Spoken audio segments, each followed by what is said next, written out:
நீங்க உலகத்திலேயே ரொம்ப அதிகமா நினைக்கிற ஆள் யாரு? நீங்க உலகத்திலேயே ரொம்ப அதிகமா நினைக்கிற ஆள் யாரு? நீங்க பதில் சொல்ற வரைக்கும் எனக்கு ரெஸ்ட். நீங்க உலகத்திலேயே ரொம்ப அதிகமா நினைக்கிற ஆள் யாரு? காதலன் காதலி பொய், கணவன் மனைவி இல்லவே இல்லை, சான்ஸே இல்லை, நண்பர்கள் பிள்ளைகள். நீங்கள் எப்போதும் அதிகமாக நினைப்பது உங்கள் எதிரிகளை பற்றி தான். இதை ஒன்றை புரிஞ்சுக்கணும்.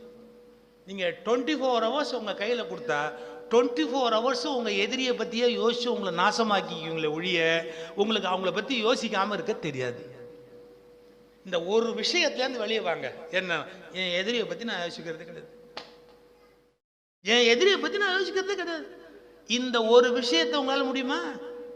ஏன் நம்ம மனசு அமைதி இல்லாமல் போகிறதுக்கு காரணம், துன்பப்படுறதுக்கு காரணம், கோவப்படுறதுக்கு காரணம், வெறுப்பாகிறதுக்கு காரணம், டிப்ரெஸ்டாக போகிறதுக்கு காரணம், ஏன் இன்னும் சொல்ல போனால் பைத்தியம் முடிச்சு சுற்றுறதுக்கு காரணம் எல்லாமே என்னென்னா, நம்ம மைண்டு எப்போ பார்த்தாலும் நம்ம எதிரியவே சுற்றி சுற்றி சுற்றி சுற்றி வரும். பானா என்னமோ அவனை போய் நம்ம எதிரியாக ஃபார்ம் பண்ணிக்கிட்டு மைண்டில் எப்போ பார்த்தாலும் நினைக்கணுமா? அவன் என்னை எதிரியாக நினச்சிட்டு போகிறான். சார், மகாபாரதம் எப்படி படிக்கணும்னு சொல்லி கொடுக்குறேன். கம்சன்னு ஒருத்தன் கிருஷ்ணனை எதிர்த்து பேசுகிறான், சிரிச்சுக்கிட்டே இருக்கான். நம்ம எதிரியை வெறுப்பேற்றுறதுக்கு பெஸ்ட் வழி கோபப்படுவதல்ல, சிரிக்கிறது. சிரிச்சுக்கிட்டே உட்காந்துருக்கான் அவன் பாட்டுக்கு, அவனோடு சிரிச்சுக்கிட்டே உட்காந்துருக்கான். சிரிக்க சிரிக்க அவனுக்கு இன்னும் கோபம் வருது. நின்னா இவ்வளோ திட்டுறேன், நீ சிரிக்கிறியேன்னா மறுபடியும் சிரிக்கிறான். எதுக்கு சொல்ல வரேன்? கம்சன் 24 மணி நேரம் யாரை நினச்சிக்கிட்டு இருந்தான்? சிசுபாலன் 24 மணி நேரம் யாரை நினச்சிக்கிட்டு இருந்தான்னா கண்ணனையே தான் நினச்சிக்கிட்டு இருந்தான். அப்போ உங்கள் வாழ்க்கை நல்லா இருக்கணும் அப்படின்னு நீங்கள் முடிவு பண்ணால் எனக்கு ஒரே ஒரு சத்தியம் பண்ணி கொடுத்துட்டு போங்க. உங்கள் எதிரிகளை நீங்கள் எதை பற்றியும் கவலைப்படுவதில்லைங்கிற முடிவுக்கு வந்துட்டீங்கன்னா உங்கள் மகிழ்ச்சியை யாராலையும் குலைக்கவே முடியாது. இதுக்கு என்ன பேரு? மனமது செம்மைப்பட்டார். இதான் மனமது செம்மைப்படுவது. ஏன், எனக்கு எதிரின்னு யாருமே இல்லைப்பா. என்ன எனக்கு எதிரி? அவன் 7ஆம் தேதி போகிறான், நான் 8ஆம் தேதி போகிறேன். அதில் கூட நான் ஜாக்கிரதையாக இருக்கேன். அவனை 7 அனுப்பிச்சுட்டு 8 போகிறதா தான் இருக்கு. மாற்றி போட்டுங்க.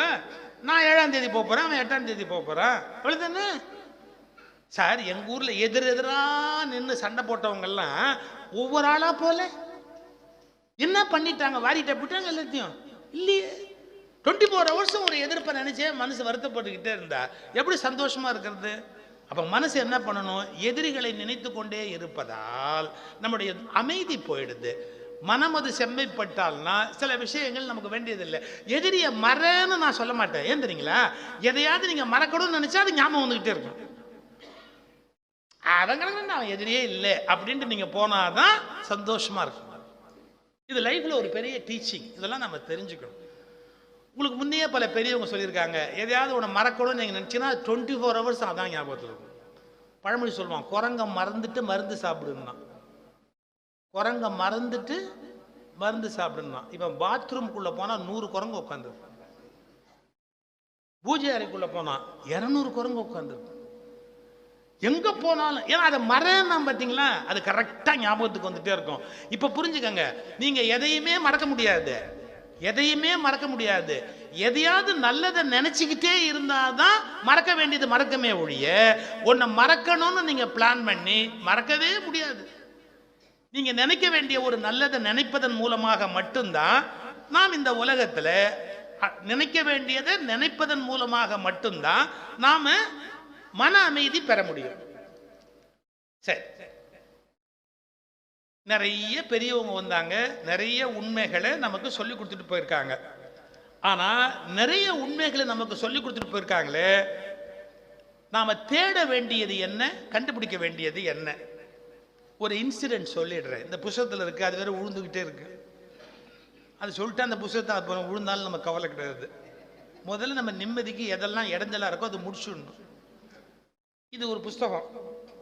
ரமண மகரிஷியை ஒருத்தர் பார்க்க போறார். ரமண மகரிஷி கிட்ட ஒரு கேள்வி கேட்கிறார். ஒரு பக்தர் ரமணரை பார்த்து கேட்கிறார், நீங்கள் கடவுளை பார்த்திருக்கிறீர்களா எவ்வளவு கேள்வி பாருங்க. இப்ப எல்லாரும் கேட்போம், நீங்கள் கடவுளை பார்த்திருக்கிறீர்களா? இதுக்கு ரமணர் பதில் என்ன? அதை நீங்கள் அறிய விரும்புகிறீர்களா? நீ அதை தெரிஞ்சுக்கணும்னு விரும்புறியா அப்படின்னு. ஆம், நீங்கள் கடவுளை பார்த்திருந்தால் நானும் அவரை காண்பதற்கு உதவி செய்ய வேண்டுகிறேன். நான் கடவுளை காண விரும்புகிறேன் என்று சொன்னீர்களே, அவர்கிட்ட கேட்கிறார், நான் கடவுளை காண விரும்புகிறேன் என்று சொன்னீர்களே, அப்படி சொல்லுகிற நான் யார் என்று கண்டுபிடித்தீர்களா? நான் அவரை பார்க்க வேணும்னு சொன்னீங்களே, அந்த நீங்கள் யார் என்பது உங்களுக்கு தெரியுமா? ரமணர் திருப்பி கேட்டார், நீங்கள் யார் என்பதை சொல்லுங்கள். உடனே அவர் பேர் சொல்றார், என் பெயர் தேவதத்த சர்மா. இது உங்கள் பெயர், அது உங்கள் பெயர், நீங்கள் யார்? இப்படி யோசிக்கிறாரு. நான் சர்மா என்று முன்னரே சொல்லிவிட்டேனே, நான் ஒரு பிராமணன், அது உங்கள் ஜாதியின் அடையாளம். ஆனால் நீங்கள் யார்? அடுத்த கேள்வி கேட்கிறார், ஆனால் நீங்கள் யார்? நான் ஒரு கல்லூரி விரிவுரையாளர், அது உங்கள் வேலை. நீங்கள் யார் அதை சொல்லுங்க. அது வேலை பார்க்கறத சொல்றீங்க, பேரை சொல்றீங்க, ஜாதியை சொல்றீங்க, ஆனா நீங்க யாருன்னு சொல்ல மாட்டேங்கிறீங்களே. நீங்கள் யார்? அவர் சொல்றார், நான் ஒரு மனிதன், அது உங்கள் பிறப்பு, உடம்பின் அமைப்பு. நீங்கள் யார்?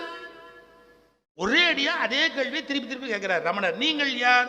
இவர் சொல்றார், நான் ஒரு ஆண், அது உங்கள் பால் அடையாளம், ஜெண்டர் ஒரு அடையாளம் புரிய வைத்தது. ஆனா என்னுடைய கேள்வி எளிமையானது, கடவுளை பார்க்க வேண்டும் என்று விரும்புகிறவர் யார்? பதில் சொல்லுங்க. பக்தர் கடைசியா முடிக்கிறார், என்னை எனக்கு தெரியாது போல் இருக்கிறது, என்னை எனக்கு தெரியாது போல் இருக்கிறது. அடுத்த கேள்வி ரமணருடையது, நீங்கள் யார் என்றே உங்களுக்கு தெரியாத போது கடவுளை எவ்வாறு உங்களால் புரிந்து கொள்ள முடியும்? தேடுகிறவன் யார் என்றே தெரியாத போது தேடப்படுகிற பொருளை எப்படி கண்டுபிடிக்க முடியும் என்று நீங்கள் யோசித்ததே இல்லையா? அவர் இப்படி யோசிக்கிறாரு. நீங்கள் யார் என்றே அறியாத போது கடவுளை எவ்வாறு புரிந்து கொள்வீர்கள்? அடுத்த வார்த்தை, கடவுளை உணர வேண்டுமானால் முதலில் உங்களை பற்றி நீங்கள் அறிய வேண்டும். நீங்க யாருங்கிறத கண்டுபிடிச்சா மட்டும்தான் கடவுள் யாருங்கிறத கண்டுபிடிக்க முடியும். கடவுளை அறிய விரும்புவது யார் என்று முதலில் போய் தேடுங்கள். கடவுளை தேடுற ரைட்டு, கடவுளை தேடுகிற நீ யாருங்கிறத முதல்ல கண்டுபிடிச்சிட்டு என்கிட்ட வந்து சொல்லு, புறப்பட்டு போனார். இதை தான் உண்மையான குரு நமக்கு கற்றுக் கொடுப்பாங்க. நீ போய் கடவுளை பாரு, கடவுளை கும்பிடு, கடவுளை தேடு அப்படின்னா, இதுதான் கடவுளாங்கிறதுக்கு எனக்கு ப்ரூஃப் கேட்பேன்ல. ஏன்னா 6 பேர் 6 சொல்றான், 8 பேர் 8 சொல்றான், 1000 பேர் 1000 சொல்றான். இன்னைக்கு உங்களுக்கு நீங்க பாக்குறீங்க, உலகத்துல ஒரு மிகப்பெரிய யுத்தம் நடந்துகிட்டே இருக்கு. எல்லாமே பேஸ்ட் ஆன் ரிலிஜன்ஸ் தான், மீனிங்லெஸ் ரிலிஜன்ஸ் தான். யோசிச்சு பார்த்தா அப்ப நீங்க எப்படி கண்டுபிடிப்பீங்க அதுல? அப்போ கடவுளை அடைய விரும்புகிற நான் யாருங்கிற கேள்வியை நீங்க கேட்டாதான் அது அந்த நானை நோக்கி உங்க பயணம். அதுக்கு என்ன பேர் தெரியுங்களா? நீங்க சர்ச்சிங் அவுட் சைட், வெளியில போய் தேடுறீங்க. இங்க இருந்து அங்க போய் பார்க்கலாமா, அங்க போய் பார்க்கலாமா, திருப்பதிக்கு போய் பார்க்கலாமா. மனவளக்கலை மன்றத்தில் இருக்கிறவங்களே திருப்பதிக்கு போறாங்க. போங்க, யாரு வேண்டாம், பெருமாளுக்கு லாபம். நான் யாருக்கும் வெக்கப்பட்ட ஆள் கிடையாது. எங்க கொடுக்கணுமோ அங்க கொடுத்துருவேன், அதெல்லாம் எனக்கு கிடையாது. கொடுங்க. நீங்க போறது நான் குறை சொல்லல, ஆரம்பத்தில் போகலாம். எப்பவுமே அதே பண்ணிக்கிட்டு இருந்தேன். இந்த கார்த்திகா குழந்தை வந்திருக்கு, விரல் சூப்புச்சுன்னா தப்பு கிடையாது. முருகாந்த விரல் சூப்புனா இருந்தா மன்னிக்க முடியுமா? அது குழந்தை, அதனால அப்படி இருக்கும். வளர்ச்சி நமக்கு. அப்ப மனிதன் தேடணும், மேல மேல மேல மேல மேல தேடணும். தேடுகிற போது என்ன வரும்? மெய்ப்பொருள் வசப்பட தொடங்கும். இப்போ நான் மந்திரத்துக்கோ கோயிலுக்கோ எதிரானவன் அல்ல. முதல்ல மனமது செம்மைப்பட்டால்ங்கிற பாட்டு தலைப்பு வரி அது. இந்த தலைப்பு எதுலேருந்து எடுத்தது தெரியுமா?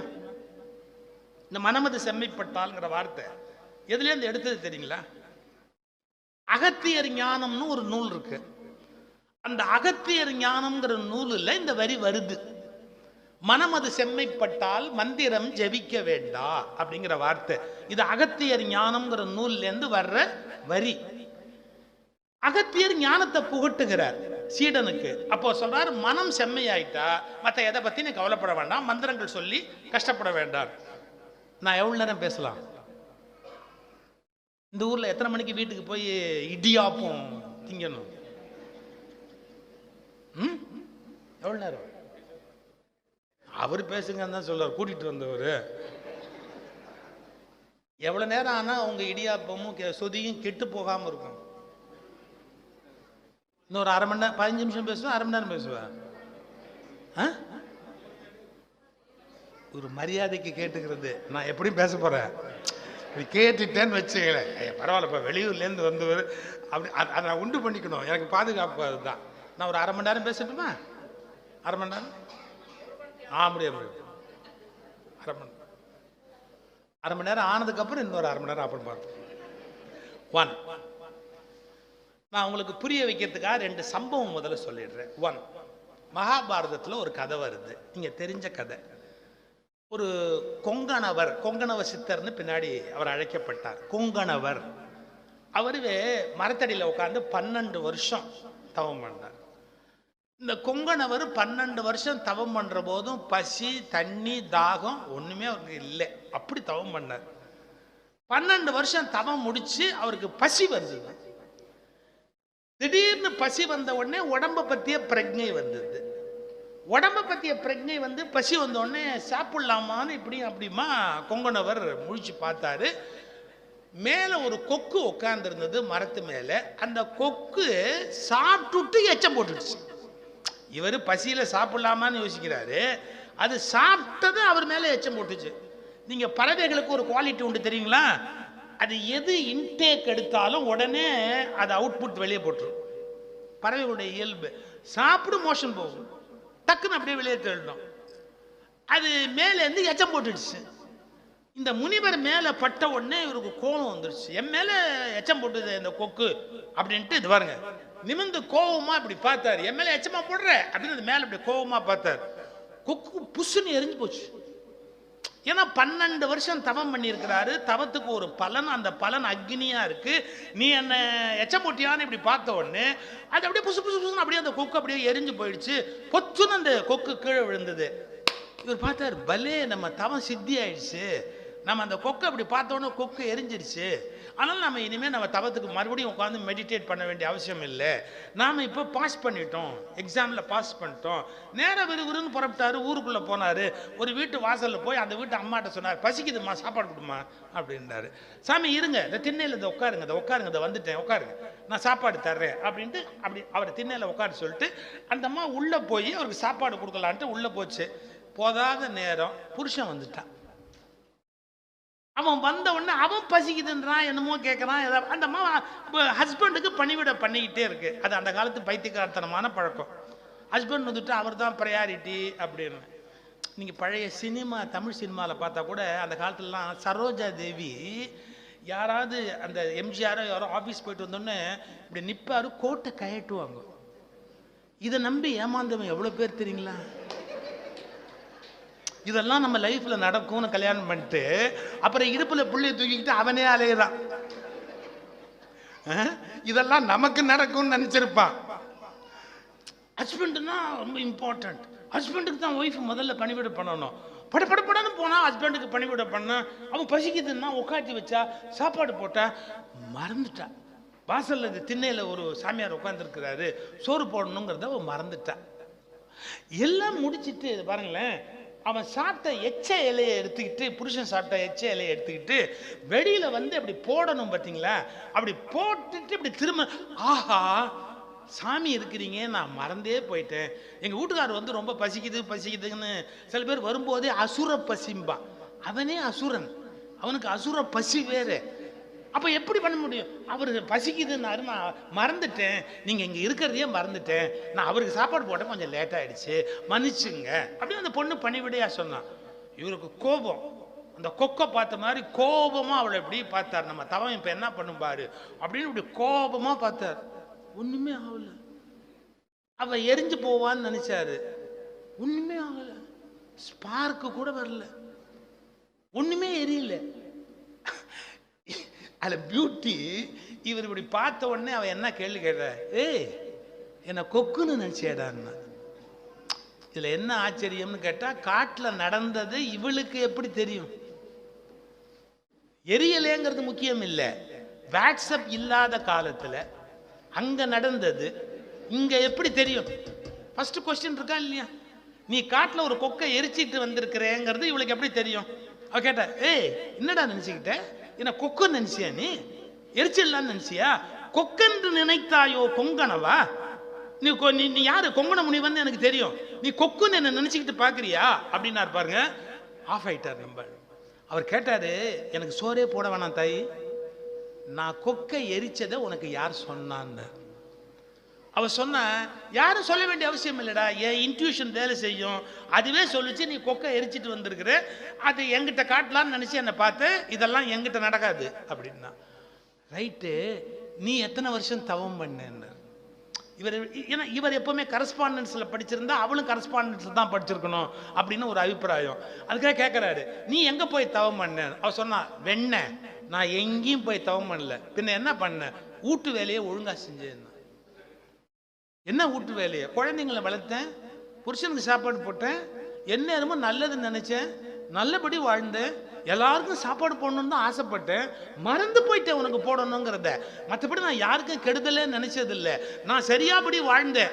இன்னைக்கு தெரிஞ்சுக்க, 12 வருஷம் நீ போய் உட்கார்ந்து தவம் பண்றதும் ஒண்ணுதான், சரியான வாழ்க்கை வாழ்வது என்பதும் ஒண்ணுதான். புரிஞ்சுதா? அப்படின்னு இப்ப புரிஞ்சு போச்சுங்களா? மனமது செம்மையானால் மந்திரம் ஜபிக்க வேண்டாம். நீங்க 12 வருஷம் காட்டுல போய் மந்திரத்தை சொல்லி இந்த மந்திரத்து மூலமா என்ன அடைவீங்களோ அதை சரியான வாழ்க்கை வாழ்வதன் மூலமாவே வீட்டுல உட்கார்ந்த இடத்துல அடையலாம். யாருக்கும் கெடுதல் நினைக்கிறது இல்லை, எல்லாருக்கும் நல்லது செய்யறது, முடிஞ்ச வரைக்கும் நல்லது செய்யறது. யாரோ திட்டினாங்கன்னா வச்சுக்கப்பா, உன்னோட போச்சு, போ போ போ உன்னோட, எனக்கு என்னத்துக்கு இதெல்லாம் தேவையில்லை.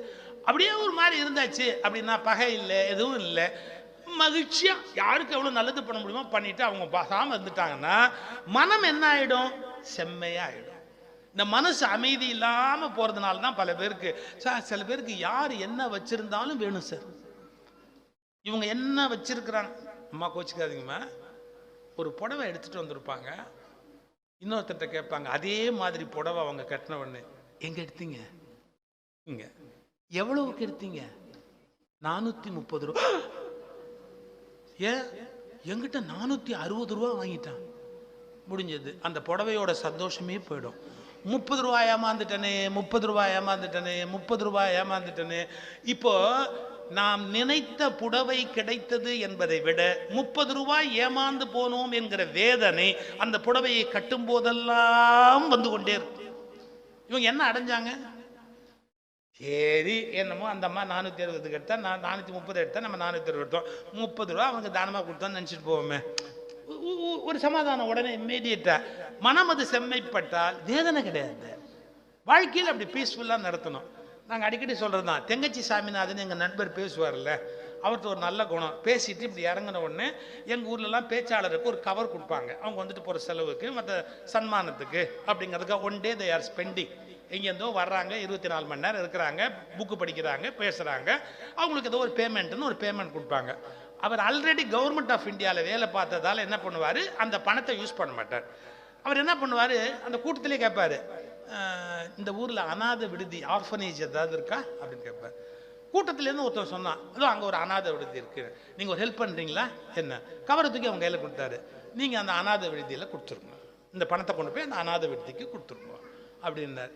எங்கள் கூட வந்த ஒருத்தன் கேட்டான், ஏங்க அவன் கொடுப்பான்னு என்ன நிச்சயம்னா? ஏன் அப்படின்னார். ஏன் இல்லை, அவன் கொடுக்காம அவனே பேக்கெட்டில் போட்டுக்கிட்டான்னா நீங்கள் ஏமாந்து போயிட்டீங்க தானே அர்த்தம். அப்படி அர்த்தம் இல்லை, அவன் ஒரு அனாதைன்னு அர்த்தம்னார். சார் பியூட்டிஃபுல் வேர்டு அது. நான் அனாதைக்கு கொடுக்கறதா இருந்தேன், அவன் கை நீட்டி வாங்கிக்கிட்டான், அப்போ என்ன அர்த்தம்? அவன் ஒரு அனாதைன்னு தானே அர்த்தம். என் பர்பஸ் சர்வ்டு, நான் ஒரு அனாதைக்கு கொடுக்குறேன்னு கொடுத்துட்டேன், அவன் கொடுக்காட்டி எனக்கு என்ன சார்? லைஃப் இவ்வளோ சிம்பிளாக யாரும் யோசிக்க முடியாது. நீங்கள் எங்கேயாவது 10 ரூபா இழந்து போயிட்டேன்னா, 10 ரூபா போயிடுச்சு, எனக்கு 10 ரூபா போயிடுச்சு, 10 ரூபா போயிடுச்சு, 10 ரூபா போயிடுச்சு, 10 ரூபா போயிடுச்சுன்னு 30 ரூபாய்க்கு மாத்திரை வாங்கி போடுறதா? 10 ரூபா போயிடுச்சேன்னு பிபி எகிரி 30 ரூபாய்க்கு மாத்திரை வாங்கி போட்டுக்கிறேன். 10 ரூபா போச்சு, போ நீங்க எவ்வளவோ போச்சு உலகத்துல, இதெல்லாம் என்ன ஒரு பெரிய விஷயம். இதுதான் இம்பார்ட்டன்ட். இது ஒரு கோணம். நான் சொன்னது கொக்கென்று நினைத்தாயோ கொங்கணவாங்கிறது மந்திரங்களை விட மன அமைதி எவ்வளவு பெரிய வாழ்க்கையை கொடுக்குது அப்படிங்கிறதுக்கு ஒரு அடையாளம். இப்ப இன்னும் கொஞ்சம் நம்ம மேல போலாம். இன்னும் ஒரு அடுத்த விஷயம் போலாம். சில பேருக்கு எப்படி தெரியுங்களா, பம்பு பிடிச்சவங்க மற்றவங்க துக்கப்படணும்னே நினைப்பாங்க, அவங்க நிம்மதியாவே இருக்க முடியாது. அடுத்தவங்களுக்கு ஒரு மருமக என்ன பண்ண, தவம் பண்ணா, கடவுள் எதிரில் வந்தாரு. வந்தவர் கேளுமா வரேன் கேளுன்னாரு. இவ்வளோ ஏர்லியரா வருவியான்னா, ஏன் அப்படின்னாரு. சினிமாவிலெல்லாம் 1000 வருஷம் கழிச்சு தான் ஒரு இதாக காட்டுவாங்க, நீ உடனே வந்துட்டியன்னு. நான் வந்து ஃபாஸ்ட் ஃபுட்டு காட், எல்லாம் வேகமாக கொடுக்குற ஆள், அதனால தான் உடனே வந்துட்டேன். என்ன வேணும் கேளு அப்படின்னு. இந்த அம்மா அப்படி யோசிச்சா. நான் முழுசாக யோசிக்கல, அதனால் ஒரு அரைக்குறையாக யோசிச்சு வச்சுருக்கேன். சரி பரவாயில்ல. எனக்கு ஒரு நிமிஷம், கடவுள் உடனே அப்படின்னார். ஒரு நிமிஷம் என்ன, என்கிட்ட ஒரு குவாலிட்டி, உனக்கு நான் ஏதாவது கொடுக்கறதா இருந்தா உங்கள் மாமியாருக்கு அது மாதிரி டபுள் மடங்கு கொடுப்பேன். ஏன்னா ஆனால் என்னுடைய பாலிசி, ஒரு மருமகளுக்கு நான் 10 பவுன் நகை கொடுத்தா மாமியாருக்கு 20 பவுன் நகை கொடுப்பேன். இதுக்கப்புறம் கேளுங்க. இப்போ இப்படி யோசிச்சா ஒன்றுமே வேணான்னு சொல்லிடலாம் போல் இருக்கேன். நமக்கு என்ன கொடுத்தாலும் அந்த கழுவிக்கு இவ்வளோ போகும் போல் இருக்கேன். ஒரு செகண்ட் இப்படி யோசிச்சா. அப்புறம் சொன்னா, சரி பரவாயில்ல, எனக்கு ஒரு நல்ல ஆடி கார் வேணும். நல்ல கவனிச்சுக்கோ, உனக்கு ஆடி கார்னா உங்க மாமியாருக்கு லம்போகினி கொடுத்த. அப்புறம் என்ன வேணும் அப்படின்னாரு. எனக்கு ஒரு 500 பவுன் நகை. உங்க மாமியாருக்கு அது மாதிரி 1000 பவுன் நகை. மொத்தம் 3 சான்ஸ், 3வது சான்ஸ் கேளுன்னா எனக்கு மைல்டா ஒரு ஹார்ட் அட்டாக்.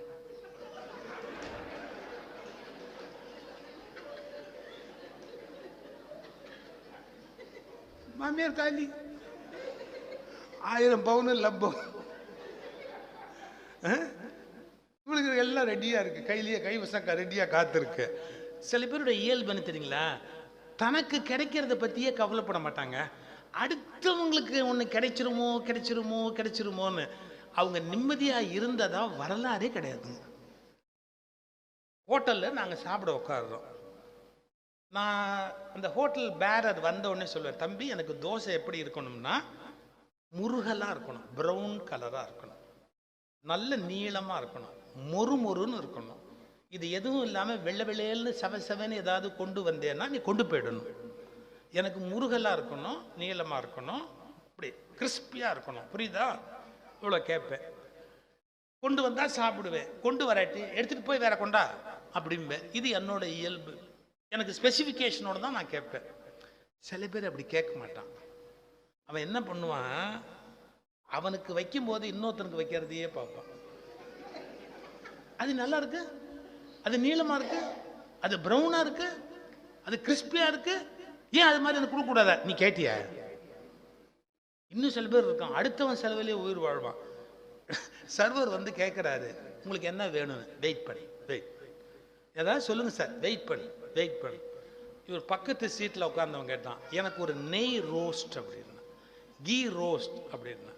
சர்வர் வேகமாக திரும்பினோன்னு சொன்னான், அந்த தோசையை எடுத்த கல்லில் எனக்கு ஆர்டினரி ரோஸ்ட்னு. என்ன இருந்தாலும் நெய் ரோஸ்ட்டை எடுத்த கல்லில் நெய் வாசம் இருக்கும் பாருங்க. இவன் எவ்வளோ பிளான்டாக இருக்கான், பில்லில் கம்மியாக இருக்கும், நெய்யோட வாசனையும் இருக்கும். இப்படி கால்குலேட்டிவாக இருப்பான் சில பேர். ஒவ்வொருத்தன் இயல்பு. இன்னைக்கு சொல்லிட்டு போகிறேன், உனக்கு என்ன கிடைச்சதோ சந்தோஷப்பட்டா நிம்மதியாக இருக்கலாம். அடுத்தவனுக்கு என்ன கிடைக்குது, அவனுக்கு என்ன கிடைக்குது. எவ்வளவு மோசமான மனிதர்கள் இவங்க, எப்படி மகிழ்ச்சியாக இருக்க முடியும்? மனம் அது செம்மைப்பட்டால் தான் எல்லாமே நீங்கள் உலகத்தில் அனுபவிக்க முடியும். இந்த மனசில் பொறாமை, வஞ்சனை, ஆசை, குப்பை, இன்னொருத்தரோட கம்பேரிசன், இதெல்லாம் இருக்கிற வரையில் மகிழ்ச்சியாக இருக்க முடியாது. இப்போ நான் இன்னும் ஒரு முக்கியமான விஷயத்தை உடைச்சிட்டா என் வேலை முடிஞ்சு போச்சு. உடைச்சிட்டா நம்ம என்ன நினைக்கிறோம் தெரியுங்களா, எங்கேயாவது நம்ம ஒரு யாத்திரை போயிட்டு வரலாம். அப்படி யாத்திரை போயிட்டு வந்தால் நம்ம மனசு எல்லாம் சரியாயிடும், நிறைய மாற்றம் வரும். அப்படி வரும். நான் இல்லைன்னு சொல்லலை, வரும், உண்மைதான். ஒன் ஏக்நாத்னு ஒரு ஞானி இருந்தார். எங்கன்னா வட இந்தியாவில் ஏக்நாத். அந்த ஏக்நாத்துக்கிட்ட ஒருத்தன் போய் சொல்கிறான், நாங்கள்லாம் யாத்திரை போகிறோம், கங்கையில் குளிக்க போகிறோம், யமுனையில் குளிக்க போகிறோம், சரஸ்வதியில் குளிக்க போகிறோம், தீர்த்த யாத்திரைக்கு நீங்களும் வாங்குவோம்னா. அந்த ஏக்நாத் சொன்னார், இல்லைப்பா எனக்கு ஒரு வேலை இருக்குது, அதனால் எனக்கு ஒரு உதவி பண்ணுறீங்களான்னார். என்ன? நான் உங்களுக்கு ஒரு விஷயத்தை கொடுக்குறேன், நீங்கள் அதை எடுத்துக்கிட்டு போய் கங்கையில் குளிக்கும்போது அதையும் முக்குங்கோ, யமுனையிலையும் முக்குங்கோ, சரஸ்வதியிலையும் முக்குங்கோ, அது தீர்த்த யாத்திரை போயிட்டு வந்துடும், அதை நான் பிரசாதமாக எடுத்துக்கிறேன், எனக்கு பிரச்சனை இல்லை அப்படின்ட்டு ஒரு பாகக்காயை எடுத்து கொடுத்தாரு. எடுத்துகிட்டு போங்க பாகக்காய். அவங்களுக்கு புரியல, இந்த சாமியார்னால எப்படி ஏதாவது பண்ணுவாங்க போட்டுருப்பா அப்படின்ட்டு பாகக்காயை வாங்கிக்கிட்டேன். கங்கையில் முக்கணும், யமுனையில் முக்கணும், சரஸ்வதியில் முக்கணும், எல்லாத்தையும் முக்கிட்டு வந்து ஏகநாதத்தை கொடுத்தான். இந்தாங்க, இதுவும் எங்களோட தீர்த்த யாத்திரைக்கு வந்துருச்சு. ஒரு நிமிஷம், எவ்வளோ புண்ணிய நதியிலெல்லாம் நீராடிட்டு வந்திருக்கு, எவ்வளோ புண்ணியமான பாகக்காய், புனிதமான பாகக்காய், கொஞ்சம் இருங்க, தேனா தித்திக்கும், பிரசாதம் தர்றேன் அப்படின்ட்டு கத்தியில் கட் பண்ணி ஒருத்தனை கொடுத்து, எப்படி இருக்கு பாருனார். தூரத்தை போயிட்டு கசக்குதுன்னா. இன்னொருத்தனுக்கு கொடுத்து, இதே எப்படி இருக்கு பாருனார். கசக்குது. எத்தனை புனித நதிகள் நீராடினாலும் தன் இயல்பை அது விடவே இல்லை நம்மை போல. இன்னைக்கு எத்தனை கோயிலுக்கு போறான், எத்தனை சாமி கும்பிடுறான், இம்மி மாறி வெளியே வரான். திருடுறவன் திருடுறான், கொள்ளையடிக்கிறவன் கொள்ளையடிக்கிறான், தப்பு பண்ணுறவன் தப்பு பண்ணுறான், ஐகத்தனம் பண்ணுறவன் ஐகத்தனம் பண்ணுறான், கஞ்ச பணம் லஞ்ச பணம் சேர்க்குறவன் சேர்க்குறான், திருடுறவன் திருடுறான், எதையுமே மாற்றலை. எல்லாரும் அந்த கோயிலுக்கு போயிட்டு வரேன், இந்த கோயிலுக்கு போயிட்டு வரேன், அங்கே யாத்திரை போகிறேன், இங்கே யாத்திரை போகிறேன். எங்கே போய் என்ன பிரயோஜனம்? இதை நான் கேட்கலிங்க. நான் கேட்டால் சுகீசிவன் கேட்குறாரு, நாஸ்திகர்னு திட்டுவான். எங்கள் திருநாவுக்கரசர் கேட்டார், கங்கையாடிலன் காவிரி ஆடிலன். நீ கங்கையில போய் குளிச்சு என்ன பிரயோஜனம், காவிரியில போய் குளிச்சு என்ன பிரயோஜனம்? எங்க குளிச்சாலும் நீ பாவி தானடா, எங்க குளிச்சாலும் நீ பாவி தானே. ஏன் நீ ஒன்ன சேஞ்ச் பண்ணல, நீ இவால்வ் ஆகல, நீ மேல வரல, உன் தீமைகளை ஜெயிச்சு நீ மேலேயே வரல. நீ பாகக்கா கசக்கற, நீ பழுக்கல. நீ பழுத்தா தானே மாம்பழமா தித்திப்ப, நீ பழுக்கவே இல்லையே. இதுதான் சார் நான் இப்ப கடைசியா சொல்ல விரும்புற மெசேஜ். எங்கோ நம்ம போயிடுறதால, எதையோ ஒரு காரியத்தை செய்து விடுறதால நமக்கு இம்ப்ரூவ் ஆகும் சொல்ல முடியாது. நம்முடைய மனதை செம்மைப்படுத்தி பக்குவப்படுத்தி தீய எண்ணங்களை எல்லாம் நீக்கி நல்ல எண்ணங்களை உள்ள கொண்டு வந்து நம்முடைய உடல் உள்ளம் உயிர் எல்லாத்தையும் ஒழுங்குபடுத்தி சரி பண்ணோம்னு சொன்னா நாம பக்குவப்பட்டாதான் பயன் உண்டே ஒழிய நாம வேற வெளியில செய்கிற புறக்காரியங்கள், என்ன புறக்காரியங்கள், யாகம் யஜ்ஞம் தபம் பூசை வேறு விதமான என்ன பண்ணினாலும் நீ மாறினியா? இங்கேருந்து காசி வரைக்கும் வரேன் சார். காசியில் வந்து ரயில் இங்கே கங்கையில் குளிச்சுட்டு காசியில் போய் எல்லாம் முடிச்சுட்டு ஏறும்போது ஊருக்கு போய் முதல்ல அவனை போட்டு தள்ளணுங்கிறான். நீ காசிக்கு போய் என்ன பிரயோஜனம்? ஊருக்கு போன உடனே அவனை போட்டு தள்ளணும்பா அப்படிங்கிறான். அவனுக்கு மாற்றமே வரல. நான் தப்பா சொல்லலை. எங்கள் ஊரில் ஒருத்தன் ஒரு 40 நாள் விரதம் இருந்து, நான் கற்பனையாக கூட சொல்லலை, எங்கள் ஊரில் ஒரு சினிமா நடிகர் விரதம் இருந்தார். ஒரு இடத்துக்கு யாத்திரைக்கு போகிற இடத்துக்கு போனார். போயிட்டு 40 நாள் விரதம் இருந்து ஒரு ஊருக்கு போயிட்டு திரும்பி வந்த உடனே கெட்டு போகிறதுக்கு தப்பு பண்ணுறதுக்கு அட்வான்ஸ் கொடுத்துட்டு போனார் சார். நான் அதுக்கு மேலே அதை விவரமாக சொல்ல முடியாது. ஒரு பெண்ணை ஏற்பாடு பண்ணி வை, நான் விரதம் இருந்திருக்கிறேன் 48 நாள், அதனால ஒரு பொண்ணை ஏற்பாடு பண்ணி வை அப்படின்னு லிக்கர் பார்ட்டிக்கும் ஒரு இதுக்கும் ஒருத்தண்ட பணம் கொடுத்துட்டு போறார் சார். எதுக்கு? இவர் விரதம் இருந்துட்டு வருவாராம், வந்த உடனே கேட்டு போகணுமா? என்ன அர்த்தம்? நீ ஒரு 40 நாள் விரதம் இருந்தா அதே மாதிரி நல்லவனா மாறுவேன்னு எதிர்பார்த்தாங்க நம்ம முன்னோர்கள். நீ கோயிலுக்கு போயிட்டு வந்தா திருந்தி இருப்பேன்னு எதிர்பார்த்தாங்க. நீ 40 நாள் ஒழுக்கமா இருந்தா 41வது நாள் ஒழுக்கமா இருப்பேன்னு எதிர்பார்த்தாங்க. 41வது நாள் குடிக்கிறதுக்கும் கெட்டு போறதுக்கும் நீ ஏற்பாடு பண்ணி அட்வான்ஸ் கொடுத்துட்டு போனேன்னா எப்படி நீ உயர முடியும் வாழ்க்கையில? மனமது செம்மைப்பட்டான்.